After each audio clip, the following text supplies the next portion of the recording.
Well, good morning, Meadowbrook Church. How are we doing this morning? It's good to see all of you. One person's kind of excited. That's great. Really glad that you're here. If you're with us online, also glad that you're tuning in today. So when I had just finished high school, 18 years old, there was a music fest in New Hampshire called Soul Fest. It was at Loon Mountain, which was a ski resort about 2 hours away from where I lived. It was a 3-day Christian music festival, kind of like Woodstock, but where people don't go too crazy, you know what I'm saying? And a group of friends and I decided to go to this music festival that summer. And one of our friends was going to go for the whole thing, the whole 3 days. He was going to camp out and stay at some sort of campground close by, and some other friends and I could only do 1 day. And he said to us, our one friend who was going to go for the whole time, his name was Chris. And Chris said, hey, if you guys come up the night before, whatever day you're going to attend, you should just come and stay with us where we're camping. It'd be great to see you, and then we'll go to the festival the next day together. We're like, oh, that's great. So it's a couple days before the festival begins, and Chris gives my other friend, Josh, the instructions and the directions on where we can go meet him. And these are what the instructions were. These were our directions. Go past Loon, which is the name of the mountain. Look for the sign that says Northridge Farms. Go left there. Take a right at the street light, and it's the third driveway on the left. Now, Loon is about 2 hours away, so just for context sake, that would be like going up to Granite Peak up in Wausau, kind of same distance. Imagine going there with just these directions.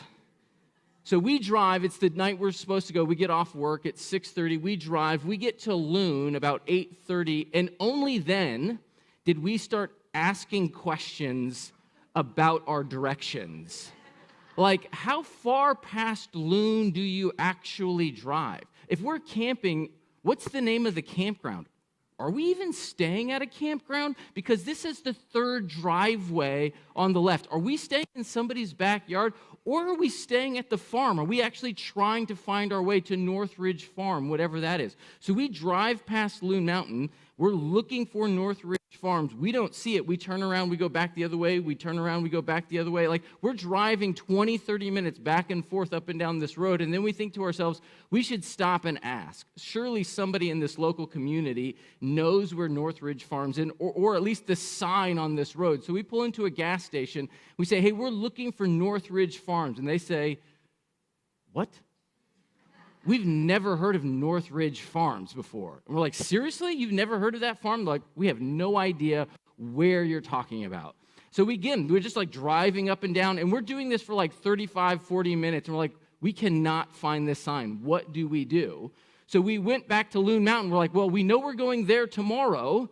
And we found there was this train track, this old train track that ran along the base of the mountain. And there was this platform, probably about the size of our stage. And we're like, I guess we're just going to camp out on this platform overnight. It was like 10:30, 11 o'clock at night by the time we actually like settled in.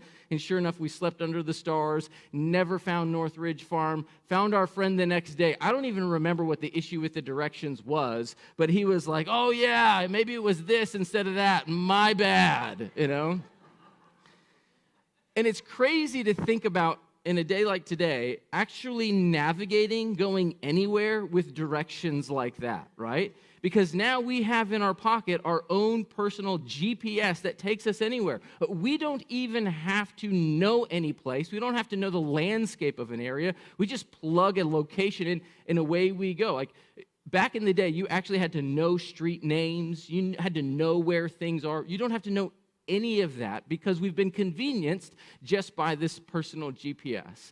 And sometimes we take that expectation of like just following this thing that's a breeze in my pocket, and we bring that into our relationship with God. We have this understanding that God is supposed to guide us in life, but sometimes we carry this same expectation that it's going to be easy, that I don't have to work at it, that I don't have to discern anything, that I don't have to be thoughtful about anything, I don't have to put any effort into following God. It's going to be easy, kind of like my personal pocket GPS. But Acts 16 gives us a different picture of what it's like to follow Jesus, specifically to follow the leading of the Spirit. And sometimes it feels more like my friends and I navigating our crummy directions to this music fest than it does following the GPS on our phone. But what happens in the process is that we learn to depend on God in a different way that couldn't develop otherwise. And so we're going to jump into the beginning of Acts 16. We're going to start Acts 16, verse 5, and we're going to see that our passage today highlights what it can feel like to actually follow the leading of the Spirit. And this is where we begin, Acts 16, verse 6, actually. Paul and his companions traveled throughout the region of Phrygia and Galatia. Now, as you jump into Acts 16, you're jumping into the start of Paul's second missionary journey. On this map, we see some of the steps of his journey. He started in Antioch, and from there, we're told that he goes to Phrygia and Galatia, these two regions where that's where his first missionary journey was, in the big red circle right there. And then beyond that, that's all new territory. So where he's going to go next after he passes through that region to check on the churches, if you remember back in Acts 15, there was a major decision that was made. Part of what Paul is doing in the first part of this journey is communicating that decision to the churches that he's already established. And from there, he's going to go further into the northeast, hopefully through Asia. But this is what happens when he gets to Asia. Having been kept by the Holy Spirit from preaching the word in the province of Asia. I don't know about you, but I find that to be really interesting. Like, here's Paul being called by God to preach the gospel and start new churches, and he's going into new territory where the gospel hasn't been before, and you would think the Spirit would be blowing the doors open on that place, setting up all sorts of divine appointments for Paul to speak to all kinds of people about the gospel. But instead, essentially, the Lord closes the door on any opportunity in the province of Asia. And then, interestingly enough, it happens again in verse 7. When they came to the border of Mysia, they tried to enter Bithynia, but the Spirit of Jesus would not allow them to. So the Lord doesn't open any doors in Asia, so they try to go northeast into a region called Bithynia, and again, they are blocked and they are stopped specifically by the Spirit of Jesus. And so, verse 8, they passed by Mysia and went down to Troas. So if I'm Paul and I get to Troas, I'm probably a little confused and a little frustrated at this point. Like, my prayer to God would probably sound something like, Lord, what are we doing here? Like this is your deal.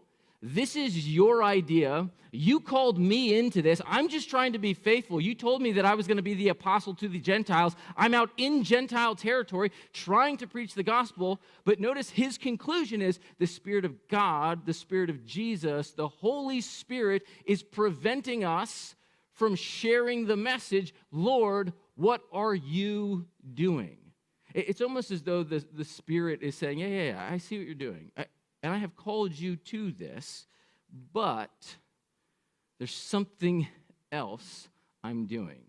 Now, we're not told any specifics of why there was no opportunity there. We don't know if people were rejecting them outright, if people were just ignoring them, if there just was seriously no opportunity with no public gatherings, or maybe there was no hospitality that was being offered, because sometimes hospitality was key in order to stay in a place long enough to establish relationships and find out where you could share your message. Sometimes you needed somebody to actually take you in and house you because there weren't modern-day hotels set up all over the ancient world. So we don't know the specifics of why Paul couldn't preach in Asia or why Paul couldn't enter Bithynia, but time and time again, the Lord is blocking what he's doing. It was around this time last year that I was in a conversation with an organization who was talking about having me come and speak at a 3-day conference somewhere in southeast Wisconsin. I was recommended by somebody else, like, hey, we think Bryan would be a great speaker for this event, got in contact with the organizers of the event. We talked through kind of expectations, talked through an agreement. We had everything squared away. And then it was around this time last year, they called us and they called me and they said, hey, we actually need to pull back our offer. We can't have you come. I was like, oh, really? And they explained why, and I was like, oh, okay, I understand. That makes sense. Going to last summer, I was at a youth camp up north speaking there, and there was a youth group there that was putting on, again, this spring, just a couple weeks ago, they were putting on a local youth event in Chicago. And they said, after hearing me speak up, they're like, hey, would you be willing to come and speak at this event in March that we're doing for kids in the Chicago area? It's like, oh, yeah, that would be great. But went through the whole process with them. The guy who was organizing the event drove up here. We went to lunch together. We talked about the event, got it all squared away. And then back in this fall, out of the blue, he texts me and he's like, hey, I hate to do this, but we're going to have to pull back our offer from having you come speak at this thing. And I'm like, again? Like, what's wrong with me that people don't want me? You know, I like getting all insecure. But then it was processing that with the Lord. It's like, hey, Lord, I just need to submit this to you, because clearly this is not what you are doing for me right now, which might mean there are other opportunities that the Lord would have for me in that season. And so maybe you've been there before too, where it feels like, I think the Lord is taking me in this direction. I think I'm supposed to be doing this with my life, with my time, with my energy. But as you step into that, it's like closed door, roadblock, no opportunity. Ever been there before?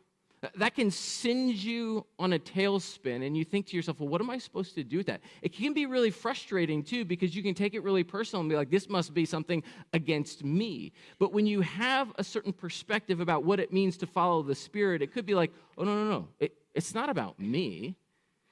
It's about what the Lord is doing, and maybe there's something else he has for me that he just hasn't simply disclosed to me. So what this highlights for us about following the leading of the Spirit is that sometimes following the leading of the Spirit requires trial and error. It requires trying something, putting something to test, moving forward on what you think the Spirit is doing, and then you might get redirected. A door might close on you. An opportunity might get pulled back, and instead of getting panicked about it, we just say, oh, okay, maybe that's not it. I'm going to try again. And sometimes in the process of trial and error when following the leading of the Spirit, sometimes the Spirit says no, and that's okay, which often means there's another yes that's coming behind it, and you just have to wait for that yes, which means following the leading of the Spirit takes a good measure of discernment.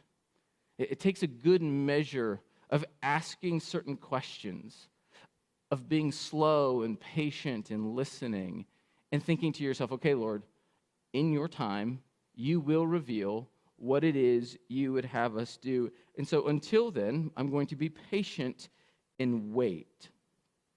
And sometimes when we discern what the Spirit is up to in our lives, and hopefully this comes as some good news, sometimes we are going to discern incorrectly. It's not always going to be right, and that's okay. And maybe that's already what has happened for Paul in this second journey up to this point. And we're going to see, could that be something that even happens again? So at this point, Paul is in Troas. He tried to go to Bithynia, tried to preach in Asia. Now he's in Troas, trying to figure out what to do next, and this happens. This is verse 9. During the night, Paul had a vision of a man in Macedonia standing and begging him, come over to Macedonia and help us. After Paul had seen the vision, we all got ready at once to leave for Macedonia, concluding that God had called us to preach the gospel to them. So it's the middle of the night, and Paul has this vision of a man in Macedonia, apparently in distress, who needs help. And notice Paul's urgency. It says once he gets this vision, at once, probably thinking to himself, oh, this is it. This is what we're supposed to go do. The Lord said no to that opportunity. He said no to that opportunity because this is the yes which he would have us go to. And now we are going to go. We're going to waste no time. Right now, we've got to go. Verse 11. So from Troas, we put out to sea and sailed straight for Samothrace. And the next day, we went to Neapolis. From there, we traveled to Philippi, a Roman colony in the leading city of that district of Macedonia, and we stayed there several days. So if we go back to the map, Paul, again, is in Troas, where that red star is, And if we go to the bottom left-hand corner of the screen, we have like a zoomed-in area of the map where Paul is traveling next. From Troas, he goes to Samothrace, which is an island in the Aegean Sea, stays there for a day, ends up going to Neapolis, which is on the coast of Macedonia, and then starts to work his way inland and eventually lands at Philippi. And I'm guessing that what he's looking for every step of the way is some individual who's a man who's in distress who needs help. Because that's what the vision was. A man said, please come help us. My guess is that's what Paul is looking for. He's like, oh, there's somebody there who needs our help, and we're supposed to go preach the gospel to that guy. But notice what he finds instead, verse 13. On the Sabbath, we went out the city gate to the river, where we expected to find a place of prayer. We sat down and began to speak to the women who had gathered there. So what do you notice about that? Women, right? He had a vision of a man who is in trouble, but he shows up to Philippi and he finds a group of women who are at a prayer gathering, which raises the question, did he discern correctly, right? And what's interesting about chapter 16, never once does a man who's in need of help emerge in the story. There's nobody that he just kind of stumbles upon who needs his help. And he's like, oh, I mean, there will be a jailer later in chapter 16, but it doesn't kind of come across like Paul seems to think when he has this vision of a man. The question is, did Paul discern correctly? I don't know if you've ever had somebody come to you and tell you, hey, God told me, and then fill in the blank. I mean, all kinds of crazy things. God told me to sell my house and move to this other place over here, or God told me to quit my job and go do this over here. Have you ever had anybody say those things to you, and you walk away from a conversation like that, and you're like, did God really say that? Really? Or does this person just want to do that, and they're trying to over-spiritualize their decision and justify their decision by saying God told them to do that? Sometimes we have people who come to us, and maybe you've been there yourself, where you have this crazy, wild, outlandish idea of like, I'm going to do this, and this is what God is calling me to do. Many of you know that my dad is a pastor. He works at Meadowbrook Church, but I did not grow up with my dad being a pastor. My dad worked in the hospitality industry for the majority of my growing up years. It wasn't until I became a pastor that my dad actually discerned a call to ministry, and it took him about 7 years to really see that come to fruition. Because he went to my mom and said, hey, I think I should quit my job and become a pastor. Well, guess what? My mom did not necessarily receive that same message from the Lord. And she's like, are you sure about this? Or is this just a midlife crisis, right? And it took 7 years of them in conversation about that to really discern, oh, this is what the Lord is doing in their life. See, growing in discernment, growing and following the leading of the Spirit takes time. It takes intentionality. It's this skill that you actually have to exercise, and you need people around you to collectively discern with you, yes, this is what, in fact, the Lord is doing. And sometimes the reason why it takes time to follow the Spirit, to understand what the Lord is doing, is because the Spirit isn't necessarily looking for you to have perfection on what He's telling you and where He's leading you all the time. It's not as though God has this scorecard and He thinks, oh, I have this expectation. They've got to get it right every time, because He's not after your performance. He's interested in partnership and relationship. And in the same way that if you've ever coached youth sports, like, one of the greatest joys of coaching youth sports is watching the progress of young athletes over time. Like, if you are somebody who coaches basketball and you see kids coming in to play basketball, and the way they initially shoot is they're just like heaving the ball at the hoop and doing the underhand thing, like just to teach them the fundamentals of how you stand, where you put your elbow, how you follow through, all those things. When you start to see that become like their natural response to things, and you can see the development, it brings you great joy. And the same is true with God when He's leading us teaching us, watching us grow in our discernment ability with him. He's longing for that partnership, that relationship, and that development. So that means there's this release of this burden of like, I've got to figure it out right now. But to know that the Lord often plays the long game. Now, there's sometimes it will come as like a flash in the pan. Hey, you've got to do this. You've got to move. You've got to act right now. But oftentimes, it's this slow build because the Lord is more interested in relationship with you than your productivity, your performance, or always getting things 100%. And what that means is that there's the good news throughout this story is this, that the Spirit can work through us even when we get it wrong. I'm not saying that Paul definitely got it wrong here, but as you read through these 10 verses in Acts 16, you got to wonder, like, wow, even Paul, is he trying to figure out and at some level fumble through the dark, trying to discern where the Spirit is leading, and he didn't always get it right. So even when we get it wrong, the Lord still can use us, because here's what happens at the end of this passage. Paul is looking for a man in trouble. He meets this group of women who are praying, and then here's the end of the story, verse 14. One of those listening was a woman from the city of Thyatira named Lydia, a dealer in purple cloth. She was a worshiper of God, and the Lord opened her heart to respond to Paul's message.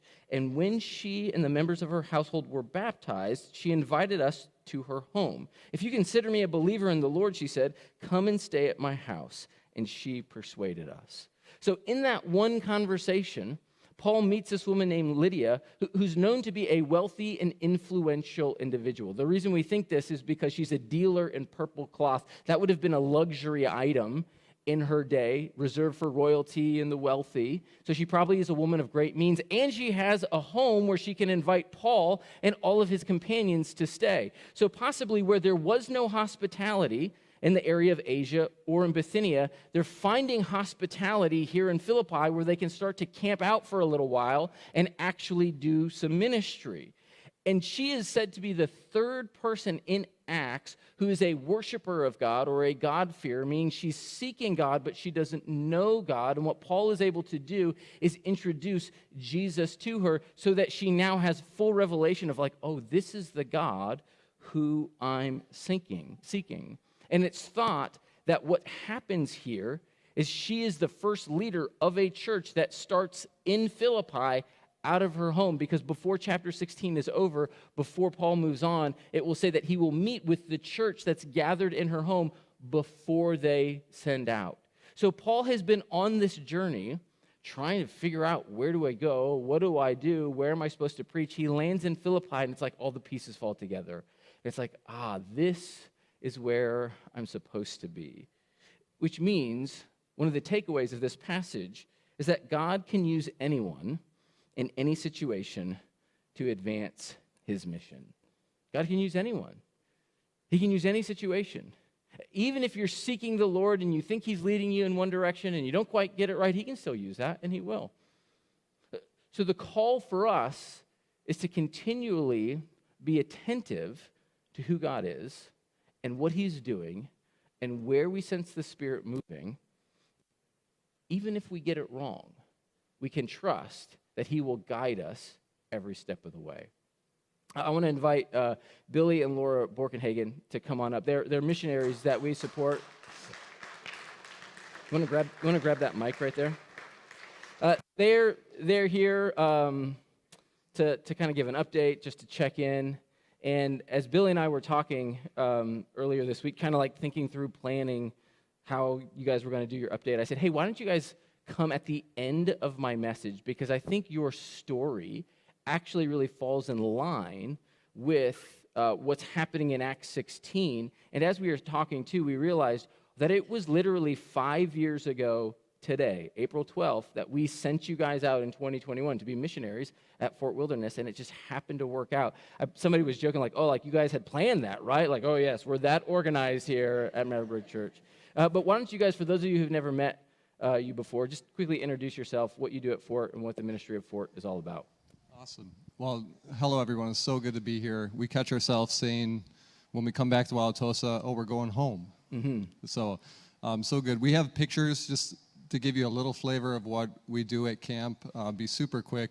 But the mission at Fort Wilderness is to impact lives for eternity through relationships, and we do that using the wilderness, God's Word, using Christian fellowship, and adventure programming. And there's the different ways that actually takes place, or through youth camps, through adult camps, through retreats, through our summer staff, growing them, family camps, and so there's a lot of different avenues that actually goes out. So what we actually do at camp, and we could have given you pictures of us working on computers, but I didn't think that'd be as interesting. It also wouldn't capture the whole story because we do a lot of things at camp, and that's kind of the name of the game. So you see Laura working in the kitchen with kids. I'm an architect by trade, and I left my career here in Milwaukee to develop projects at camp, and so the amphitheater is one of the spaces up there. We also get opportunities to teach and pour into people. Laura pointed out that I'm actually wearing the same shirt in that photo as I am today. So you just got three you rotate through, right? Yeah, flannel. So and we plan that too, and just relationships and being with people and serving people, and the impact is huge. We get to see a lot of things. We get to see people's faith awaken. They're just out of their routine. They're in a space where they can reflect and listen to God, and those are huge opportunities for us to pour into them. Baptisms. We get to see the summer staff develop. There's some amazing statistics of studies that we've done on camp where one of them, just off the top of my head, is that the youth who come to youth camps, 98% of them have reported that they have a sense of belonging while they're at camp. And the ministry goes from camp, and we are trying to figure out ways to get it into homes, and we see it happening, which is really exciting. Mm-hmm. Thanks for all that. Appreciate that. So one of the things that I remember as we led up to the moment where you guys were sent out was like probably a year and a half, 2 years before you took the call to Fort Wilderness. I know that for you specifically, Laura, like there was this like sense of angstiness of like, I have the skill, I have this ability, I have these things that I can be doing for the kingdom. And you spent a lot of time trying to figure that out. So talk a little bit about what it was like for you, again, following the leading of the Spirit to discern a call to ministry at Fort Wilderness. Yeah, so we were living walking distance from church here, and we were in our forever home, and Billy was an architect downtown, and this was our planned life.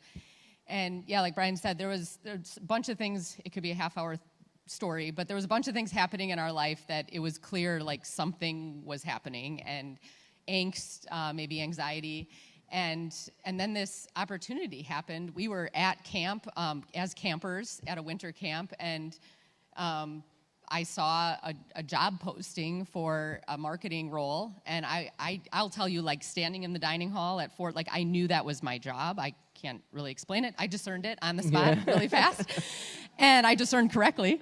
And so, yeah, it started this process, and so, yeah, we answered that call, and it was interesting because part of being on staff, like we had to sell our house and raise support and move to the North Woods, and yeah, we did that 5 years ago. Yeah, which is hard to believe that it's already been 5 years. And I know that you could tell the story of the journey, just getting to that point of all the things you tried, like, oh, I think it's this, could it be this?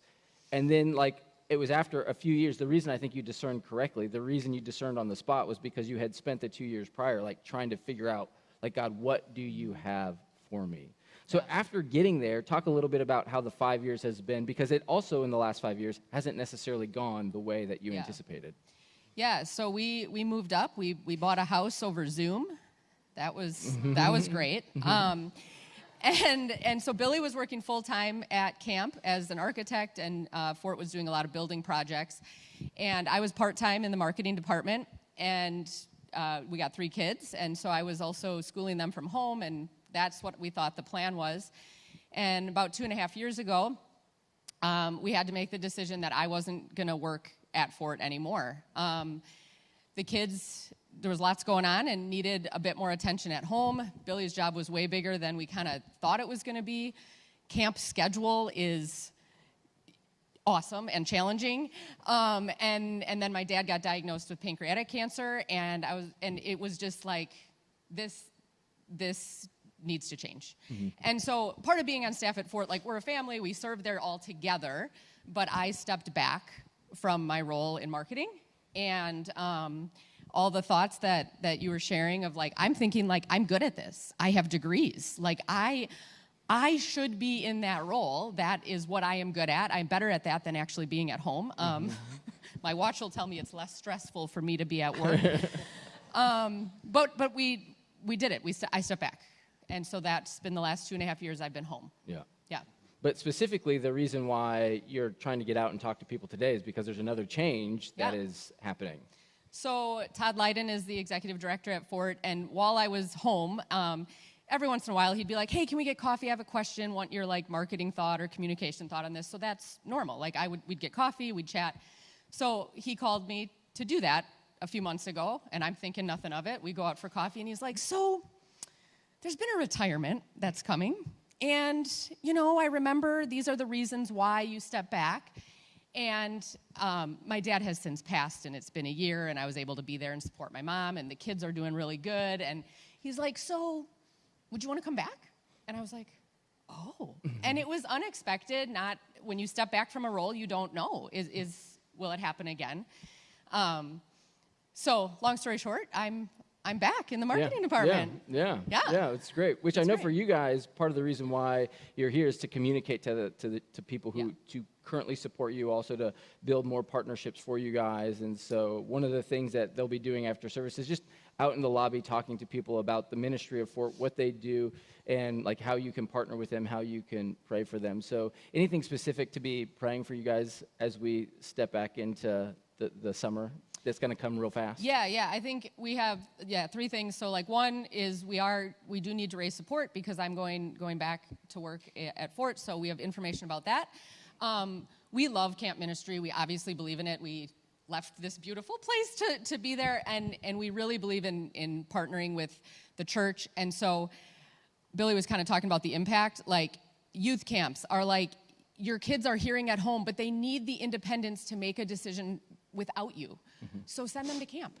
So if you want to come and hear about camps, we've got brochures and there's stuff from every age. So we would love to share that with you. And then I'm stealing all the things. You're in your talking shirt. Sorry. The third thing is summer is coming. And like I said, that is our biggest time of year. We run camps year round, but in the summer it's 24/7. There's camps 10 weeks in a row. There's never a day without campers. And so be praying. There's going to be like 3,000 people come through in the summer, and just be praying for those people that they experience God's word and creation, and just that it would be a fruitful summer ministry at Fort. Yeah. Well, thank you guys for being here. You can go ahead and put that back. Okay. Yeah. And Thanks. thank you guys.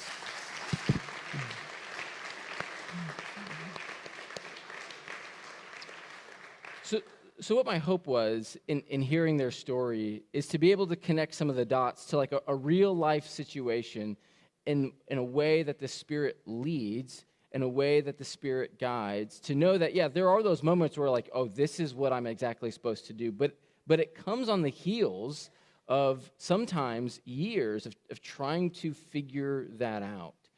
And then once you say yes to the Lord and say, yes, I'm going to do this, it's not always a straight line from there as well. Like what you see continually in the New Testament, it's like, okay, I can take a step and then I've got to discern. I've got to take another step and then I've got to discern. Anybody who's lived any amount of life knows that life is just that way. And it's no different following Jesus and following the Spirit through it. And it can be really confusing. It can be really frustrating. At times it can even be really disorienting. And in the process, one of the things we need is an anchor.